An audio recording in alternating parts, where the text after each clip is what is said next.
Boa tarde a todos e todas. Eu acho que para nós aqui, já nesses bastidores, a gente já sentia essa energia extremamente empolgante para nós, embora a gente discuta, e vamos discutir aqui, né, por cerca de 50 minutos, questões que são bastante importantes para a nação brasileira, né? Eu acho que o tema fome e as marcas, sobretudo para mim, que sou uma sanitarista há 35 anos, da Fundação Oswaldo Cruz, essas marcas têm sido um caminho que nós, da ciência, temos, de alguma forma, vivenciado e temos também enfrentado nuances perversas que hoje assolam o país. Então, eu creio que todos nós aqui hoje vamos trazer questões e a gente espera que essa interação traga algo que eu, de alguma forma, vivi agora nos bastidores, que é de olhar para vocês e ter esperança que podemos transformar.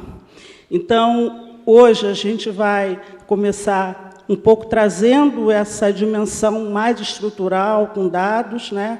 Vamos passar para o padre Lancelotti, assim, para que ele traga algumas questões e algumas visões extremamente importantes que ele já vem mostrando para nós, né, como nação, embora nós não podemos ficar com ele o tempo inteiro, ele vai sair em cerca de 35 minutos, e vamos, então, continuar a nossa conversa. Então, é com você. Bom, é uma honra estar aqui, né, com essas pessoas maravilhosas, Paola, Padre Júlio, acho que popstar, né? Quando eu estava lá atrás, eles entraram, né? Ouvi as pausas e falei, pô, agora eu vou entrar, vai ser... Mas, enfim, são pessoas maravilhosas e merecem, de fato, todos os aplausos, porque são pessoas incríveis, a Catiele da Coca-Cola, uma super parceira nossa da Ação da Cidadania. Bom, eu sou o Kiko, Denise, muito obrigado. Sou o Kiko, sou o diretor executivo da Ação da Cidadania, uma ONG fundada pelo Herbert de Souza, o Betinho, para quem não conhece. Betinho foi uma figura histórica no Brasil, considerada muitos como o Gandhi brasileiro, uma pessoa que lutou, assim como o Padre Júlio, que, engraçado, me lembra muito o Betinho, inclusive, lutou contra a fome, dedicou sua vida à luta contra a fome e conseguiu implementar as políticas que, até agora há pouco, eram as políticas que, de alguma forma, seguravam o combate à fome no Brasil. Infelizmente, acho que, para todos nós, a fome voltou. A gente vive uma situação gravíssima de fome. O dado que eu vou falar aqui, acho que muitos de vocês já devem saber, mas a gente vive hoje um número dramático, que é o pior número da história do Brasil em relação à fome. A gente sai de 2014, que é o ano que o Brasil saiu do mapa da fome da ONU, que Betinho, infelizmente, não estava vivo para presenciar isso, mas a gente sai de 2014 de um número aproximadamente de 4 milhões de pessoas em situação de fome, de insegurança alimentar grave, para chegar agora em 2022 com 33 milhões de brasileiros em situação de insegurança alimentar grave, que é a fome, gente. A insegurança alimentar grave é aquela família que não tem o que comer hoje, que está aí agora, esses 33 milhões aqui, procurando o que comer, são as famílias que o Padre Júlio está ali ajudando dia a dia na rua, que não tem absolutamente nada para comer, aquelas famílias que, infelizmente, são invisibilizadas pela gente, a gente naturaliza a fome. A gente passa pelas ruas, vê as pessoas sofrendo em situação de fome, e a gente simplesmente passa direto como se aquilo fosse algo natural, algo que a natureza criou e que vai ser assim para sempre. Não é natural. A fome não pode ser naturalizada. A gente não pode aceitar ter 33 milhões de brasileiros em situação de fome hoje no Brasil. E são famílias inteiras em situação de insegurança alimentar. E eu estou falando só das famílias em situação de fome. Quando a gente pega a restrição alimentar, ou seja, famílias que hoje não comem todas as refeições, comem uma refeição, ou os pais não comem para os filhos comerem, esse número de 33 sobe para 65 milhões de brasileiros. 65 milhões. Praticamente nenhum país da Europa, se é que tem algum país da Europa, tem essa população. Quando eu olho para o dado geral de insegurança alimentar, ou seja, famílias que hoje não sabem se vão ter o que comer na semana que vem, estão preocupadas no que comer e já estão restringindo alimento no sentido de trocar proteína, tirar a proteína da alimentação, Aí, gente, são 125 milhões de brasileiros nessa situação. 60% da nossa população vive em insegurança alimentar. Isso não é uma pesquisa do ano passado, é desse ano. Foi divulgada em abril desse ano. É uma pesquisa realizada no Brasil todo. E a gente tem na nossa cabeça aquela visão de que a pobreza está concentrada no Nordeste, no Norte, que a pobreza não está tão grande por aqui, né? De fato, percentualmente, a região Norte e Nordeste tem mais de 40% da população em insegurança alimentar moderada ou grave. Mas quando a gente chega na região Sudeste, quando a gente soma a quantidade de pessoas que existem em situação de fome, o Sudeste tem mais pessoas em situação de fome do que o Norte e o Nordeste.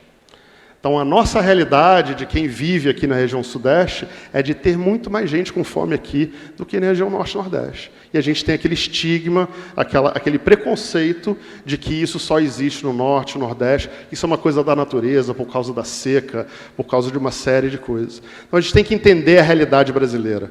Nós vivemos hoje o pior problema da fome da história.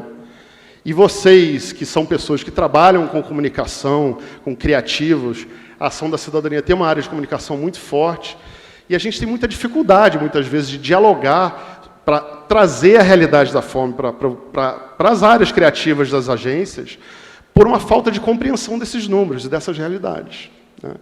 Só vou dar um último dado antes de passar, senão eu posso falar aqui só de dados ou 50 minutos. O grupo que mais sofre com a fome no Brasil são as mulheres pretas com filhos de 10 anos, quando elas são donas de casa, quando são chefes da família. Esse é o grupo que chega à insegurança alimentar no Brasil a 65% da população brasileira. 65% desse grupo está em insegurança alimentar hoje no Brasil. Então, gente, eu acho que esse papo aqui serve um pouco... Eu queria trazer esse contexto antes da gente começar essa conversa, para que vocês entendam do que a gente está falando. A gente não está falando de um grupo pequeno. Estamos falando de uma tragédia que está acontecendo hoje e que a gente não está dando atenção devida a esse problema. As causas, acho que a gente vai falar aqui um pouco mais, mas eu acho que é importante vocês começarem essa palestra para entender esse contexto muito importante. Obrigada, Kiko. E a gente vai sempre percebendo, ao longo da conversa, que alguns aspectos são interativos, né? Então, saber da história, né, de como isso é criado no Brasil, como o Estado brasileiro naturaliza a desigualdade como estrutura de Estado, estrutura política, né, é o desafio. E lembrar que nós um dia saímos do mapa da fome. Nós um dia tivemos políticas estruturantes. Nós um dia tivemos, embora rapidamente, condição de dizer que esse país soube vencer a fome. Então, se ele soube, foi também modelo para diversos países europeus, né? Porque agora a gente tem que, de novo, trazer uma nuance tão perversa e talvez com maior magnitude, né? Então, vamos passar para o padre Júlio Lancelotti, para que ele possa dialogar um pouco sobre esses aspectos relacionados à pobreza. Boa tarde. Digo a vocês e agradeço de estar aqui. Eu acho que eu sou o mais velho que está aqui hoje e me emocionou muito vê-los e ver tantas pessoas jovens, homens, mulheres, tantas pessoas que lutam para que haja dignidade, justiça, partilha e equidade. Eu convivo diariamente com as pessoas buscando alimento que dê sentido para a vida, que dê ânimo para a vida. Faz poucos dias, no café da manhã, quando nós partilhamos com as pessoas em situação de rua, que é um grupo relativamente pequeno diante dos 42 mil que vivem pelas ruas da cidade de São Paulo, o nosso café da manhã tem entre 500 a 700 pessoas diariamente. Depois temos os outros momentos de partilha à noite pelas ruas e também no horário do almoço. Há poucos dias, um rapaz em situação de rua que estava entrando no nosso centro comunitário, ele desmaiou de fome, ele caiu. E quando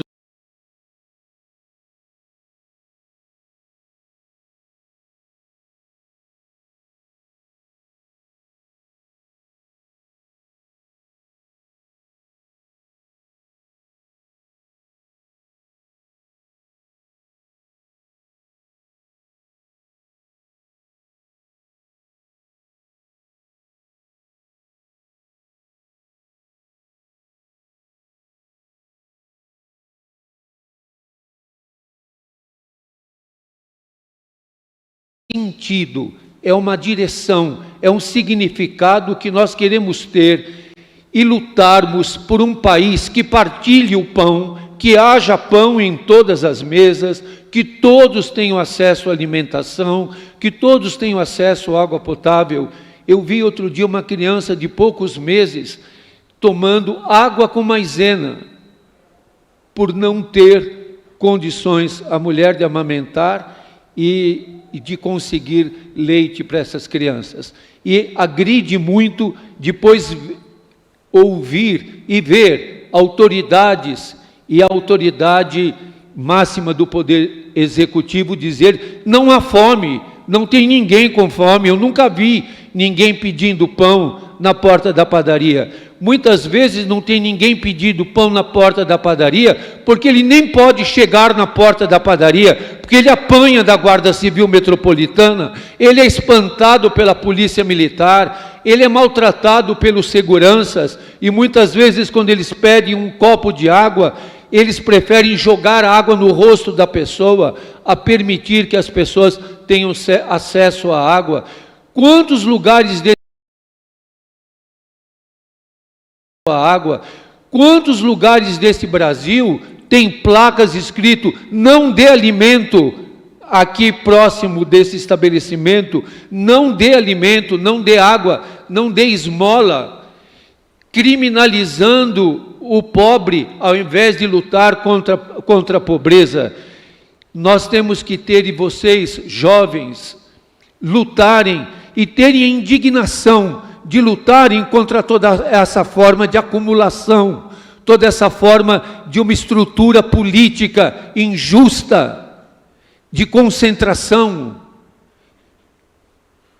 que é homicida, que mata, onde a desigualdade é o principal motor dessa fome.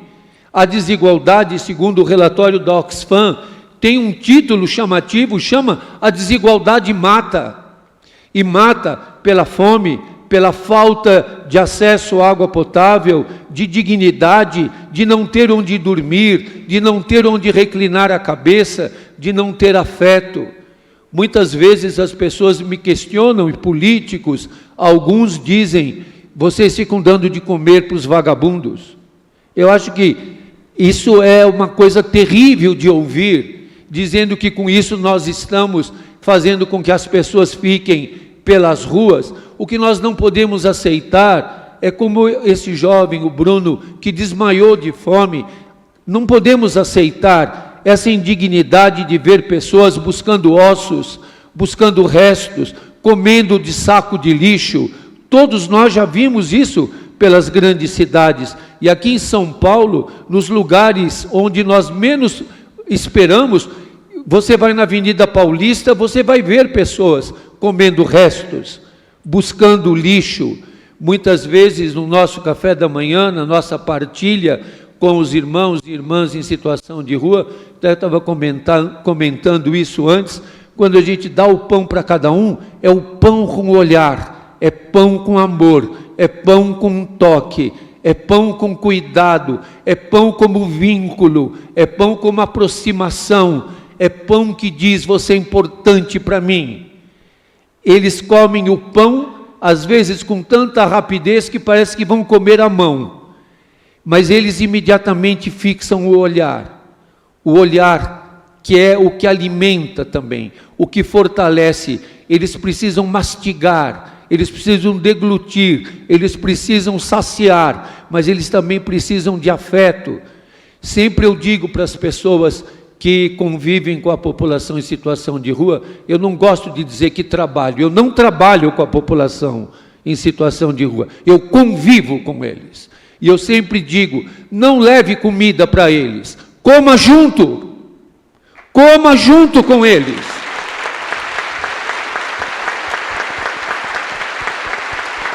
Os irmãos em situação de rua gostam muito de fazer comida, eles gostam demais, todos eles sabem cozinhar, todos eles sabem fazer comida, e muitas vezes eles falam para mim: oi padre, chega aí, vem no nosso rango, nós vamos queimar uma carne, nós vamos fazer alguma coisa de comida.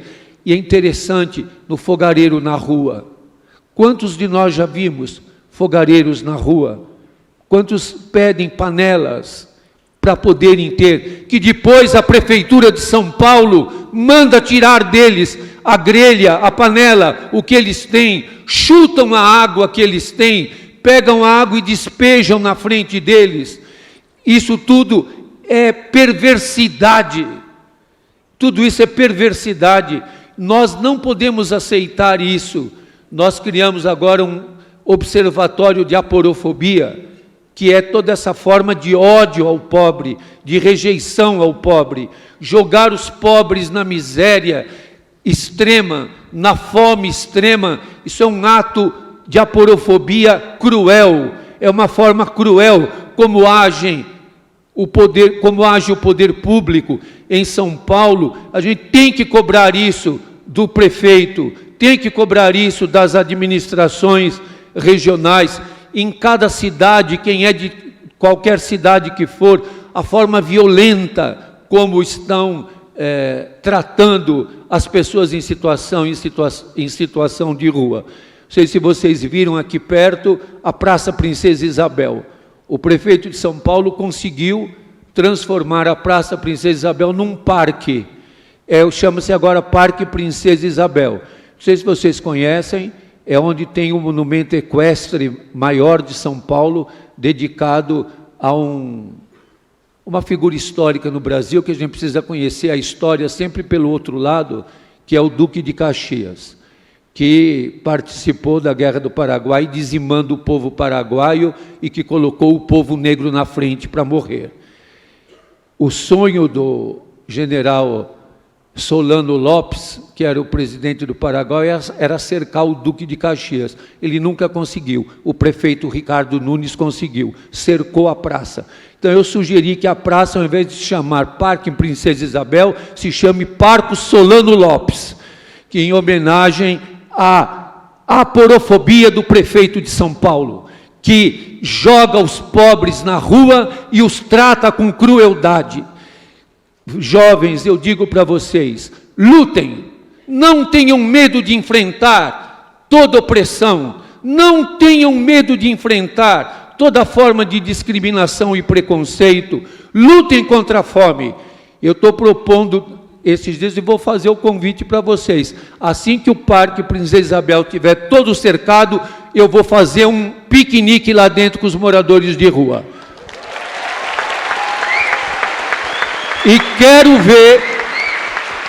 quero ver a Guarda Civil Metropolitana ir lá tirar a nossa comida, tirar o nosso lanche, tirar o nosso alimento. Combater a fome é preciso ter possibilidade de transferência de renda, é preciso ter dignidade, condições de vida, é uma luta histórica. A gente tem que saber que a nossa luta se dá na história. Como foi dito, esses números crescem historicamente. Nós voltamos para o mapa da fome. Então, partilhar é um ato político de resistência. Partilhar neste momento é um ato político de resistência e de insubordinação. Alimentar os pobres é um ato político de resistência, insubordinação e de desobediência civil. Não obedeçam às ordens injustas.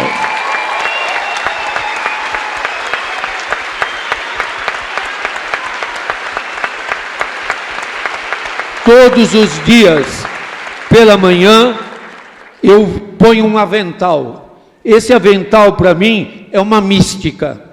Eu sempre ponho um avental. Eu ganho tantos aventais que eu estou lá com uma coleção de aventais.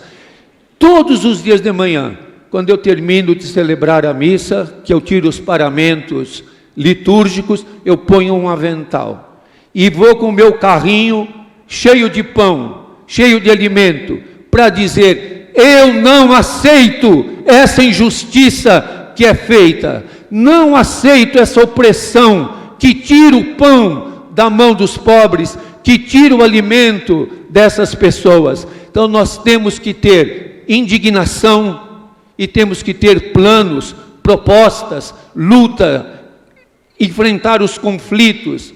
Hoje, partilhar o pão é, como eu disse, um ato político de resistência, de insubordinação, de desobediência civil, mas é um ato histórico. Pode ser que nós vamos perder muitas lutas. Eu digo, eu não luto para vencer, eu luto para ser fiel até o fim. Luto para ser fiel até o fim. E nesse momento dramático da nossa história, nesse momento difícil e tenso, não tenho medo do conflito. Lutar para que todos tenham alimento, para que a fome seja erradicada do nosso país, é conflitivo. Ninguém vai ter vantagens por causa disso. Eu não quero vantagem, eu quero pão em todas as mesas, eu quero que todos se alimentem. É uma luta conflitiva, é uma luta histórica, é uma luta de todos os dias. Jovens, lutem, não desanimem, lutem e gritem, dancem, façam tudo o que seja para lutar, comam com os pobres, partilhem com os famintos, lutem para que nós não estejamos no mapa da fome, mas estejamos na terra onde há luta, onde pode ser que tenhamos que derramar o nosso sangue, o nosso suor, mas nós não vamos desistir dessa luta. Nós lutamos desarmados. Eu não tenho armadura, nem armas, eu luto de avental.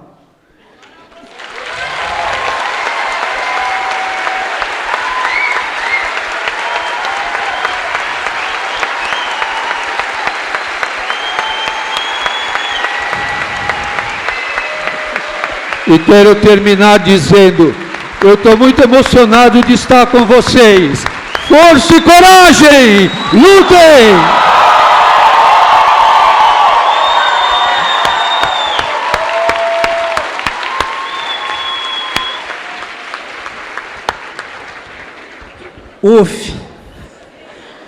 A luta de avental está instalada nesse país a partir de agora. Eu creio que, ouvindo o padre, eu venho da ciência, né? E essa experiência daninha de um modelo civilizatório que não deu certo. Eu acho que o padre Júlio Lancelotti mostra muito claramente isso. Esse modelo não deu certo. Ele é muito novo, ele tem cerca de 100 anos. Ele foi criado para dar abundância de alimentos à humanidade, dentro de uma proposta agroindustrial que sustenta as commodities, que partilha toda a produção de alimentos, a comercialização, o consumo, centralizado em 8 grupos corporativos financeiros que mandam em tudo que você come dentro da sua casa hoje. Então, esse nível de escolha que traz a desigualdade, que está centrada em promover guerras, em promover racismos, em promover também problemas climáticos, é a nossa luta. E essa luta não me parece que ela se instala à toa no Brasil. O Brasil lidera uma produção de alimentos que, por exemplo, traz a morte para a maioria das populações tradicionais, sejam indígenas, quilombolas e outras, né? Uma boa parte do nosso território é invadido para cultivar gado, soja e milho. E se destrói aí produções. Se a gente for, por exemplo, só escolher um alimento que é típico do hábito brasileiro, que é o feijão, a gente vai ver que a cada ano nós temos menos variedade de feijão, né? E essa mercantilização da vida chegou nos alimentos, né? E é muito perverso o fato de que a abundância, que é uma espécie de visão perversa do modelo neoliberal, ela faz com que toda essa questão que a gente escuta hoje aqui, de que o padre nos revela, ela não pode se naturalizar, né? Que eu acho que é um pouco o que o Kiko traz para nós. E se nós estamos diante de um palco de pessoas que trabalham com comunicação, há um fato que a gente vê muito fortemente na ciência, que é a necessidade da ciência ser cidadã. E eu acho que nessa luta de avental, eu creio que é necessário uma comunicação cidadã. Uma comunicação como o padre traz para nós.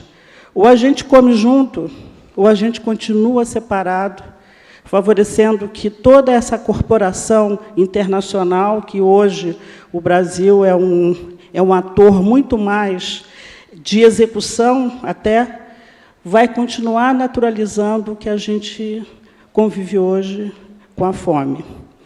Vemos, sim, algumas experiências de grupos do capital que buscam reconciliação. Que reconciliação é essa que vai fazer parte dessa luta? E aí eu passo para você, Cati. Como que a gente pode ver algumas empresas buscando possibilidades de diálogos, que são difíceis, mas dentro dessa luta aí de avental que o padre nos estimulou.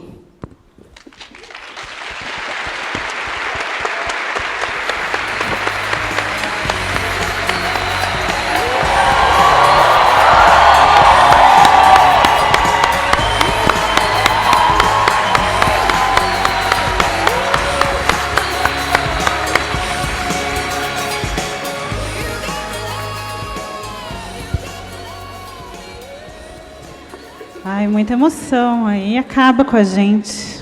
E eu vim trazer outra perspectiva aqui para vocês. Então, sou Catiele Raffner, Cati de ESG, da Coca-Cola. E aí o Clube de Criação pediu muito essa visão também das marcas, e a gente tem feito uma parceria muito bonita e muito, acho que transformadora aí com a ação da cidadania. Acho que acho que o Covid ensinou muito para a gente, assim, enquanto corporação, né? Acho que a gente colaborar, de fato, com outros atores e fazer com quem realmente sabe, realmente tem a visão dessa dor na ponta, é muito importante. Eu acho que a comunicação ela tem um lugar importantíssimo nessa questão, e eu acho que hoje a gente, nas empresas, pode ter um perfil intraempreendedor, né? Então, assim, como que eu faço a diferença no meu dia a dia? Eu sou líder de ESG aqui para o Brasil, e aí, com a ascensão do Covid, a Coca-Cola investiu, nos anos de 20 e 21, 50 milhões de apoio, né? Foram 50 milhões de reais em apoio a várias frentes, mas nos 2 últimos anos, no último ano, investimos com vocês, né, 9 milhões. E aí a gente falou muito com a Lena, que nos convidou aqui, do Clube de Criação, em qual que é o papel da marca nisso, né? Uma marca como Coca-Cola, que é uma marca icônica, uma marca de 136 anos, de 80 anos, que fala sobre a felicidade, o otimismo, partilhar esses momentos de refeição, não pode estar fora dessas questões também sociais, né? Então a gente se entende como parte desse circuito, né? Eu acho que assim a gente no último ano, e a gente falou muito sobre isso, assim, sobre o momento de estancar o sangue, né? E a gente passou por alguns momentos assim no ano passado. A gente teve lá chuvas na Bahia, a gente teve chuvas em Petrópolis, a gente teve em Minas Gerais. Foram 3 momentos que a gente trabalhou juntos. Em um determinado momento do ano, a gente fez uma campanha que chamava Por Todas as Mesas, onde a gente doou 5 milhões de reais junto com a ação no combate à fome, e a gente entende que a gente tem um poder de convocatória, não só com os consumidores, mas com as outras empresas, com os outros setores. Então, hoje a gente trabalha com a ação da cidadania, a gente trabalha com a gastromotiva, acho que o padre trouxe aqui também, né, da comida, do alimento, trazendo dignidade. Então, eu não sei se vocês conhecem a iniciativa da Gastromotiva, mas eles têm um restaurante comunitário lá na Lapa, no Rio de Janeiro, onde as pessoas são voluntárias, mas é para moradores de rua, em situação de vulnerabilidade, e aí é servido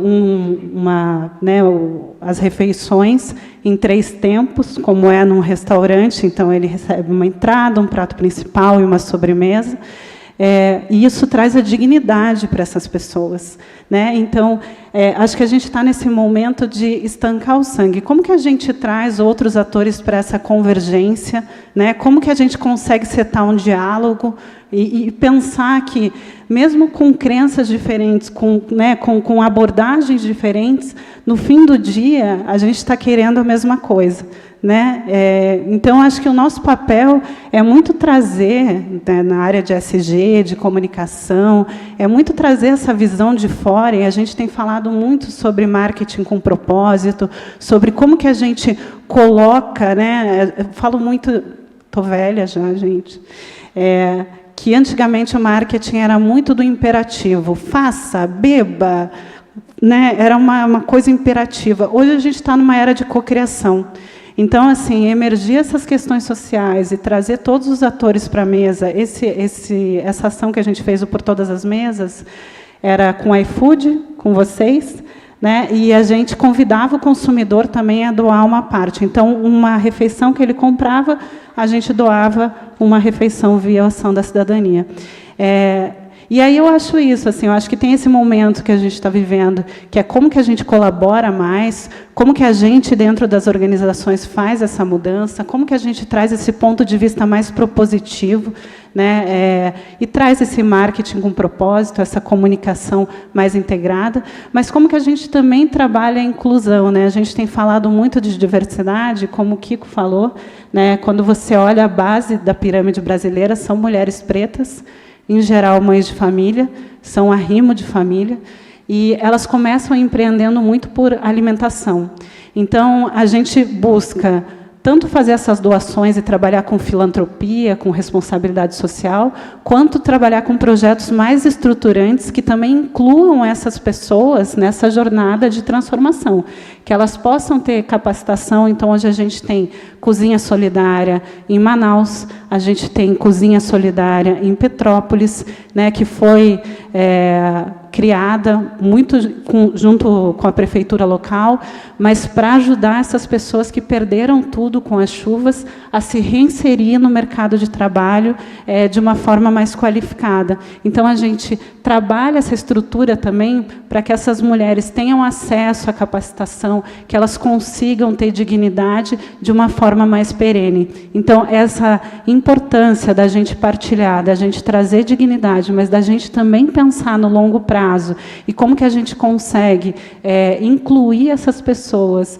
economicamente para que elas tenham acesso e possibilidade de dignidade para comprar aquele alimento, é também muito importante, né? Então, a gente tem falado muito, dentro de capacitação, sobre essa questão de desperdício de alimentos com essas mulheres. A gente tem falado muito também de soft skills, né? Como que a pessoa se reconhece como uma empreendedora, como que a pessoa se vê nesse lugar.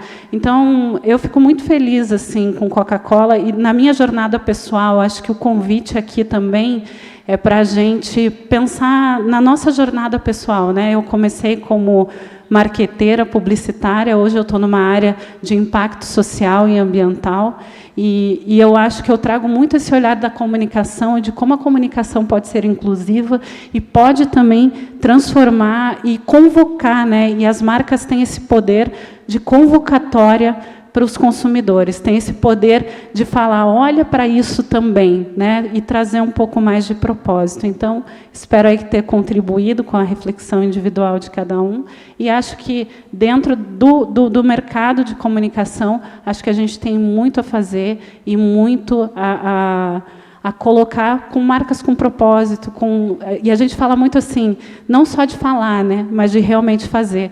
Então, quando eu penso, são 20 milhões no combate à fome para um cenário de 33 milhões de pessoas em situação de insegurança alimentar, a gente, como iniciativa privada, não vai resolver isso sozinho, né?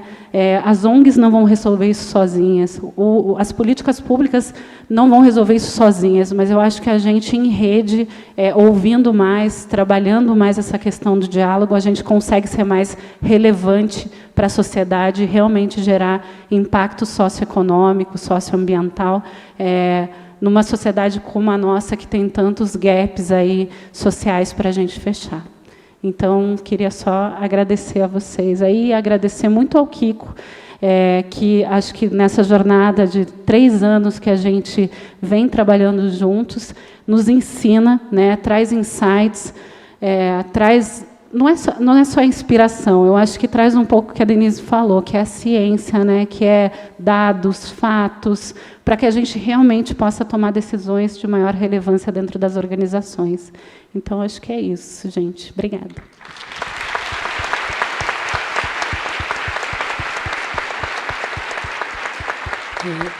Obrigada, Catiele. Eu acho que estar aqui agora é algo que me parece muito significativo, de que você não é um ator que vê apenas o seu conhecimento dirigindo determinadas decisões, mas é um ator que vive, né? Lembrando de novo o padre, quando a gente entende o comer junto, é a partilha, é estar, de alguma forma, vivendo experiências de trocas e diversidades, né?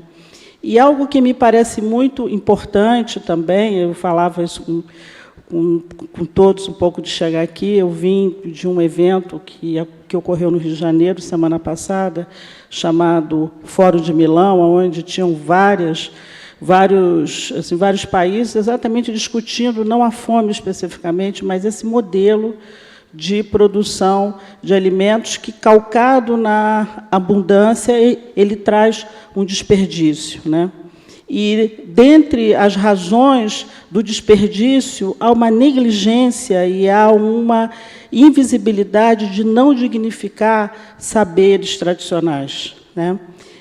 Se eu perguntar a cada um de vocês, se lembrarem de como as suas mães e avós faziam comida, muito pouco sobrava, ou muito disso era transformado, né? E um dos aspectos que eu acho que esse país traz é uma preocupação com uma gastronomia que não pode ser só para uma elite, né? Novamente, voltando ao aspecto da mercantilização da vida, né? Como que o sabor fosse apenas uma experiência para alguns que têm renda, né? E eu acho que isso tem trazido para nós uma safra de gastrônomos, né, que pensam diferente. Eu acho que um pouco aí eu passo para você para contar essa tua visão, porque eu acho que isso é algo inovador, né, e que vale a pena a gente desconstruir para dizer que o sabor não é apenas para quem tem renda, mas é para quem vive a alimentação de maneira plena. Então, é contigo. Obrigada. Oi? Tá, obrigada. Oi.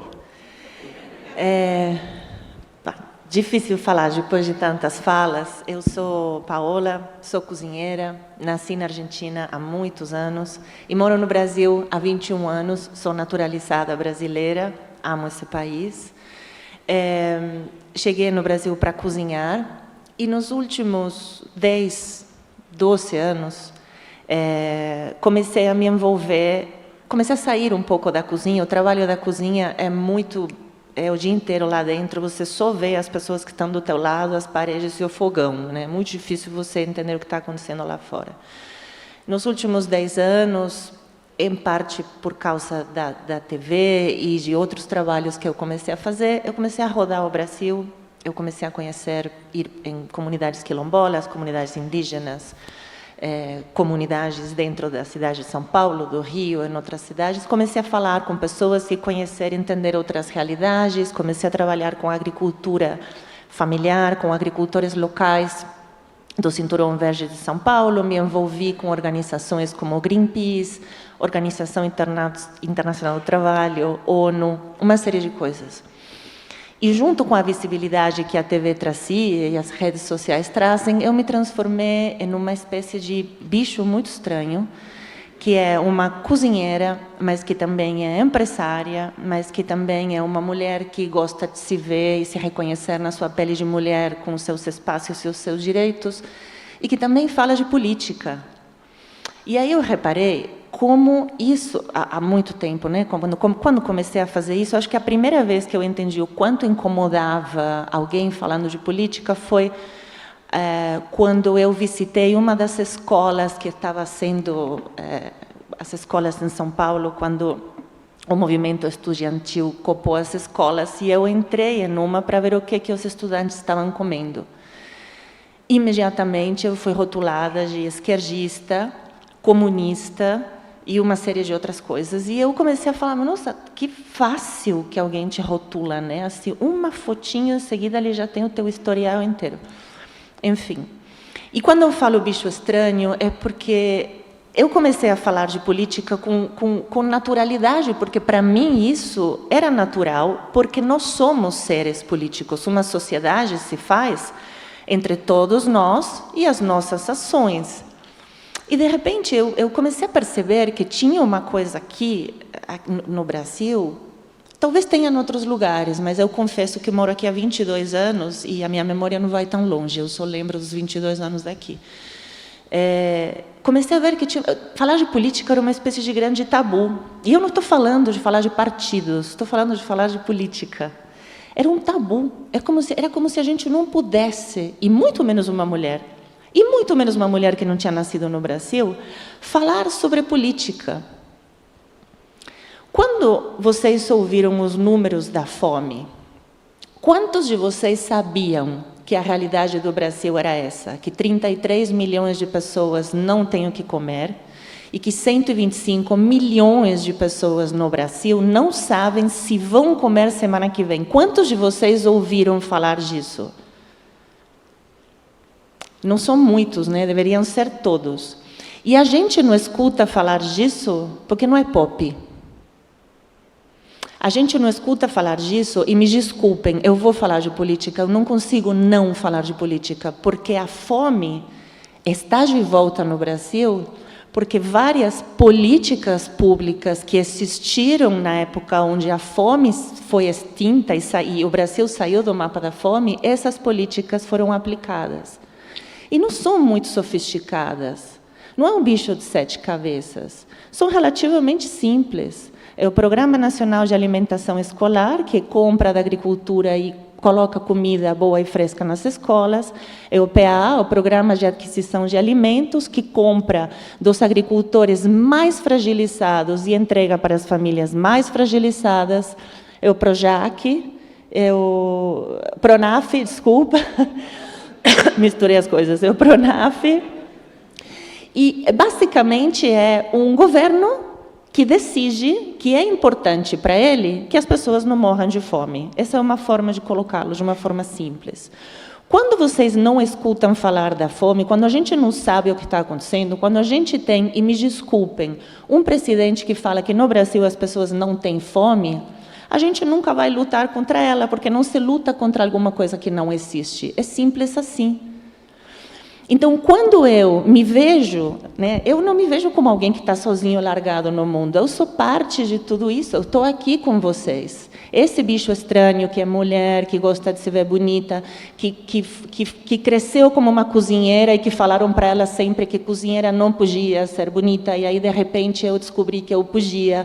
E aí, de repente, eu descobri que eu podia fazer TV e que isso não ia tirar nem o meu talento, nem o meu conhecimento na cozinha. E, de repente, eu descobri que eu podia e que eu queria falar sobre o que estava acontecendo no Quilombo, sobre o que estava acontecendo na Amazônia, sobre o que estava acontecendo aqui na cidade de São Paulo, e que isso não tirava nenhuma das outras coisas. Eu descobri que eu podia e que eu queria falar de tudo isso, porque, na verdade, estamos todos juntos nessa empreitada. E uma das coisas que eu vi que se faz muito nas sociedades hoje em dia é essa coisa de setorizar. Você, Coca-Cola, só pode ganhar dinheiro. Você, padre, só pode dar pão para os pobres. Você, Paola, sei lá o que alguém decida, que a única coisa que eu posso fazer, aí alguém tem que me falar.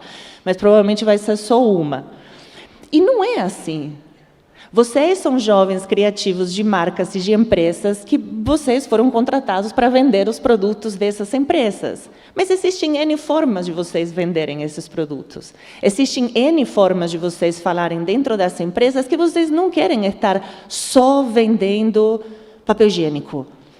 Que vocês entendem que estão dentro de uma sociedade, num contexto maior, num contexto muito mais complexo, onde coisas seríssimas estão acontecendo. E vamos falar a verdade. Quem quer empresas que não se posicionam? Quem quer empresas que não deixam ver de que lado estão do que está acontecendo? Está chato. Ninguém mais quer isso. Isso já era, já foi. É cringe. Como se fala? Então, assim, quando eu falo que eu sou um bicho complexo, que faço muitas coisas, é porque eu acho que todos nós somos, as marcas somos, a Coca-Cola é. Muitas das marcas que vocês representam são complexas. E fazem, e deveriam se importar, e se importam por um monte de coisas, não somente por vender um produto, mas também pelo papel que elas cumprem dentro da sociedade. A gente pode fazer muitas coisas de formas mais complexas, a gente não pode ser reduzido a um rótulo. Eu não sou os rótulos que as pessoas colocam de mim. Eu posso ser todos esses e muitos mais que ninguém imagina. Então,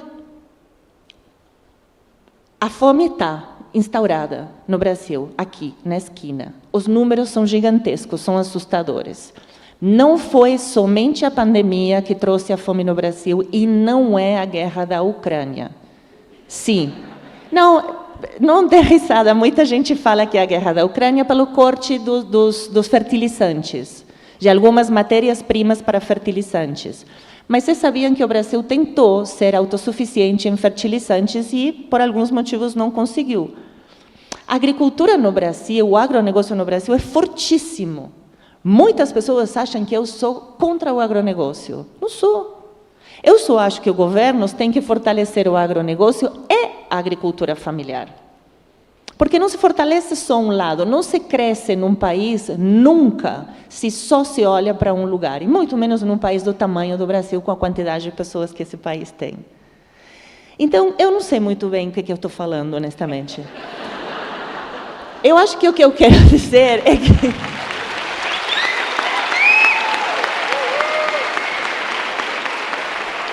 Acho que o que eu quero dizer é que todos nós somos responsáveis, é que todos nós devemos fazer a nossa parte, que nós mulheres não temos que ter medo de falar e de ser. Eu fui calada recentemente, foi horrível, eu não gostei. Fiquei calada 120 dias, passei muito mal. Semana passada levantei e falei, quer saber? Não. Não porque eu não fiz nada errado, não vou me calar. Então, eu acho que o que eu quero dizer é isso. Todos nós, vocês são extremamente jovens. Vocês têm um poder gigantesco na mão. Tem dois, na verdade. O do voto, no domingo que vem, e outro do que vocês podem fazer.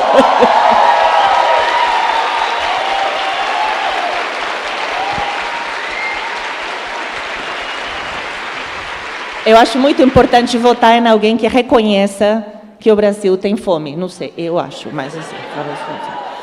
E o outro poder é como se participa dessa sociedade. Não, de uma forma muito mais, olhando para o todo de uma forma muito mais complexa, sabe?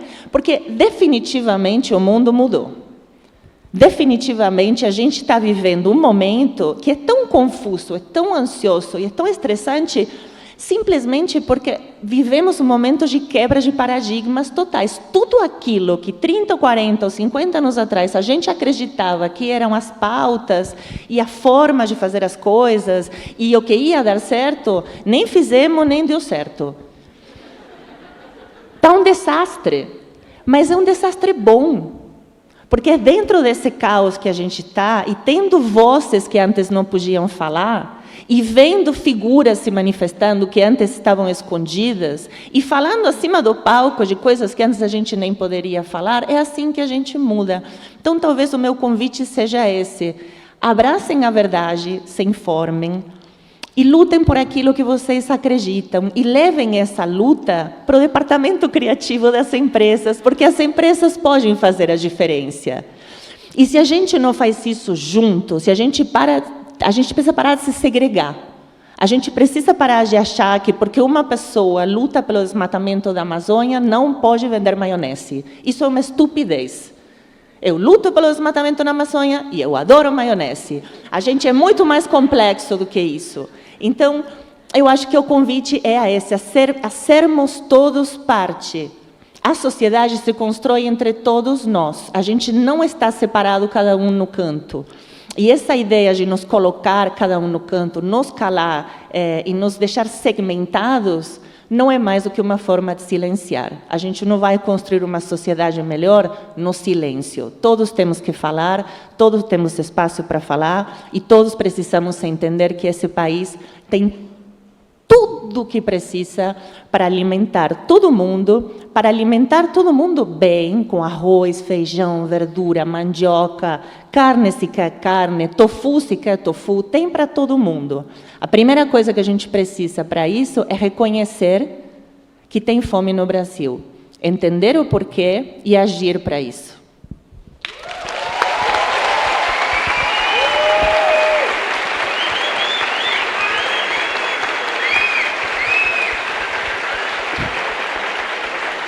Claro.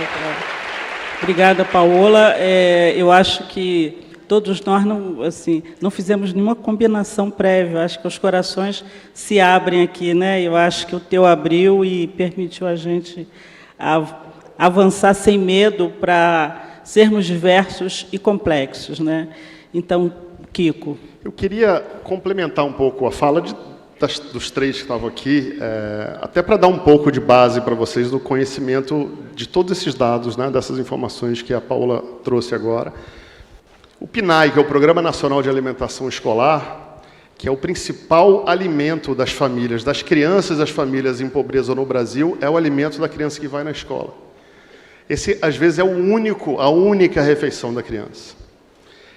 Esse valor que o governo federal repassa para os estados e municípios para alimentar essas crianças está congelado desde 2017. Desde 2017. A inflação dos alimentos só esse ano, a média já está em 15%, mas se você somar de 2017 para cá, é quase 200%. O Bolsa Família, que o presidente tanto fala que está dando agora R$600 e que era 190 no governo anterior, congelado desde 2017, até ele dar um aumento agora na eleição. Então, de 2017 até final de 2021, o Bolsa Família estava congelado. Então, qual o interesse real, né?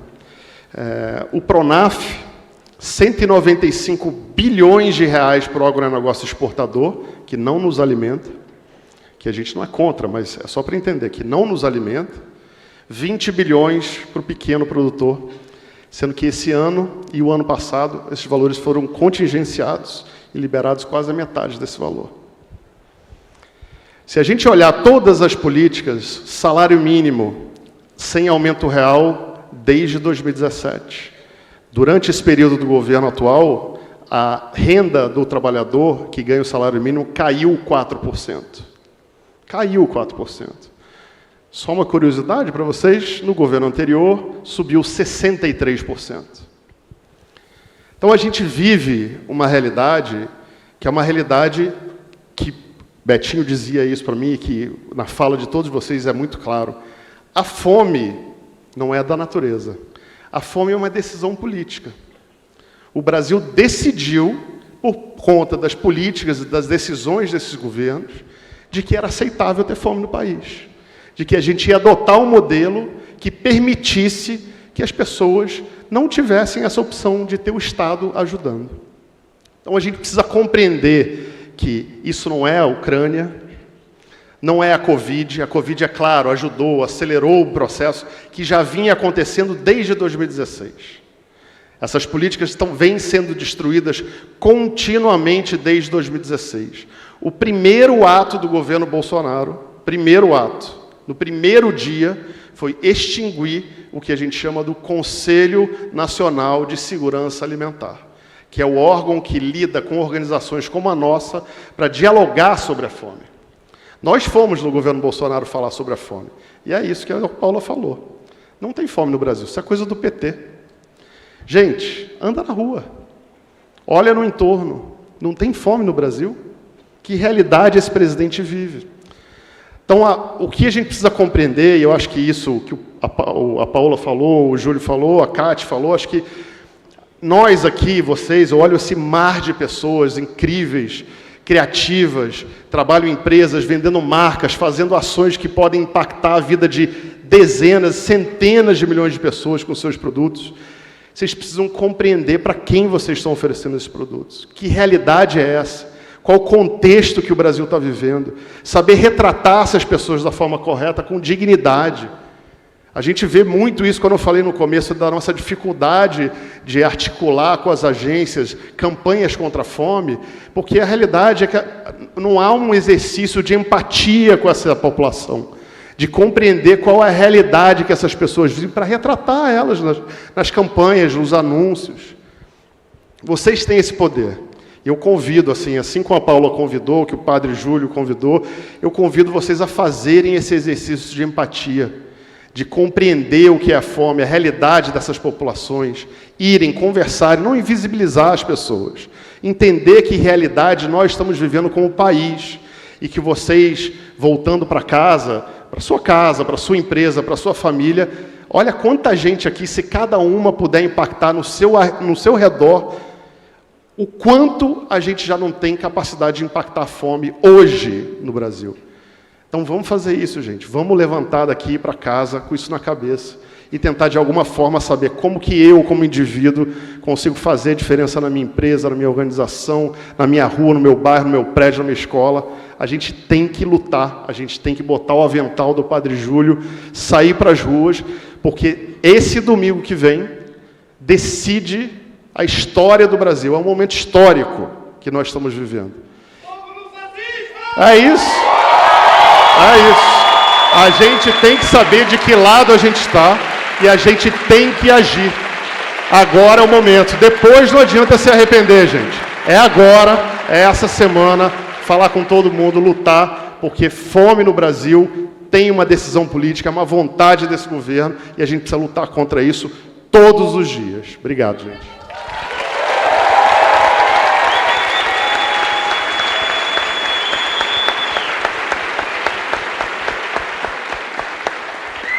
Bem, agora a gente gostaria de ter uma interação, vai ser rápida, com quem queira fazer perguntas ou destacar algum aspecto do que foi falado até aqui. Então, está aberto a plenária.